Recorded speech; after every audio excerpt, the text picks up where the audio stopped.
Gather round the campfire, friends. I've got a crazy story to tell you about the butcher of Kansas City himself, Bob Berdella. Now I gotta warn you, this one's not for the faint of heart. So just when you think it can't get any more messed up, it somehow does. So to set the scene, picture Kansas City in the early 1980s. The bars, the cruising spots, all seedy underbelly stuff. Bob Berdella was a fixture in this world. Middle-aged dude, big mustache, major creeper vibes. He owned this big ol' antique shop where he sold weird stuff he collected from all around. Shrunken heads, satanic books, just freaky oddities galore stacked high in a ramshackle house. But that wasn't the only business Bob was running out of that place, if you know what I mean. You see, Bob had a taste for young men, and he'd lure them back to his house with promises of money, drugs, whatever they were looking for. But they'd quickly realize this was no pleasure palace, but a full-on chamber of horrors. He had this whole system set up. Ropes, gags, you name it. He'd tie these men up and spend days brutally torturing them, all while keeping meticulous notes about every sick thing he did. I'm telling you, this dude was twisted. Now, one poor soul named Chris Bryson found this out firsthand. Chris was a young married guy with a drug problem, just looking to make some quick cash when Bob offered him a ride one night. As soon as he stepped in that house, Bob smashed him in the head with an iron pipe. Next thing Chris knew, he was chained up in hell itself. We're talking getting zapped with live wires, injected with all kinds of freaky drugs, the works. And Bob took Polaroids the whole time like some demented tourist. This went on for days until one morning Bob slipped up. He left Chris's arms tied loose enough that he managed to break free once Bob left the house. Chris busted out a window, butt naked, chains still dangling from his neck, and screamed for help. The cops showed up and could not believe their eyes. I mean, Chris looked half dead, covered in blood and bruises, and shaken like a leaf. The cops found ropes, syringes, Polaroids of other men being tortured, even a freaking human skull tucked away in the closet. They knew whoever lived there was one sick monster. And that monster's name? Bob Berdella, of course. The cops hauled Bob in for questioning, but he refused to talk.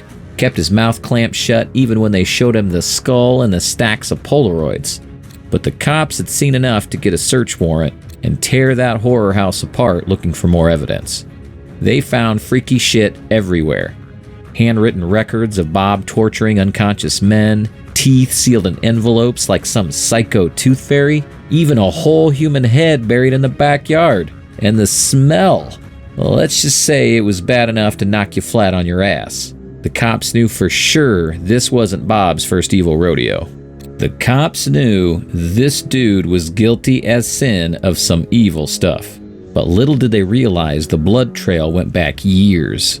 People had been whispering about old man Berdella for a long time in Kansas City. Rumors would circulate whenever some poor drifter or hustler vanished into thin air after last being seen with that creepy shop owner. Berdella had taken in a lot of troubled souls over the years, helped them out with some cash here, a place to stay there, but for some, that goodwill had come at a horrible price.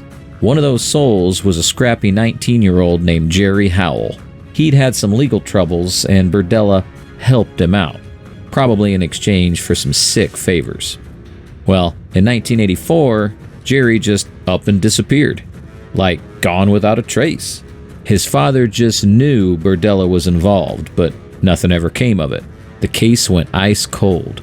That is, until the cops saw that photo album full of Berdella's conquests. Once they leafed through that horror show, the memories came flooding back. Many of these boys weren't just kidnapped off the streets.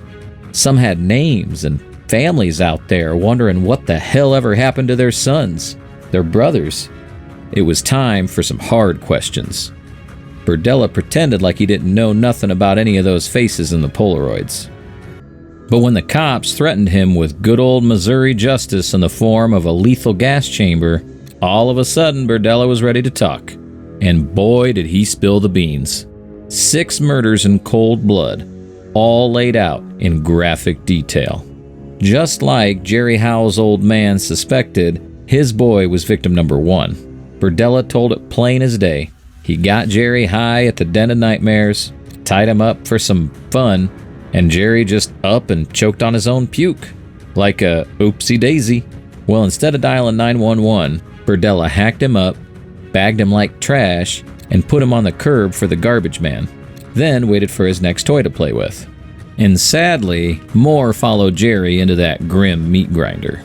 There was a homeless guy named Mark that Berdella straight up zapped to death with some home-rigged electric chair setup. Then Berdella's so-called friend Walter vanished for good. Another fellow wound up bleeding out after Bob did unspeakable things to him till his insides ruptured. And you'll wonder why they called him the Butcher.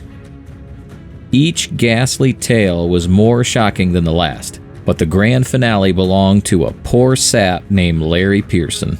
Berdella hog-tied him with a plastic bag over his head and watched him suffocate, stone cold. So with 6 deaths confessed in full gory detail without an ounce of remorse, Berdella's goose was cooked. Once all those life sentences got handed down, his wicked ways of torture and murder were over. Maybe not soon enough to save his last victims. But for the families out there still looking for lost loved ones, at least now they knew that monster couldn't hurt anyone anymore. Berdella rotted away the last of his wretched years in prison until the Reaper finally came to collect in 1992.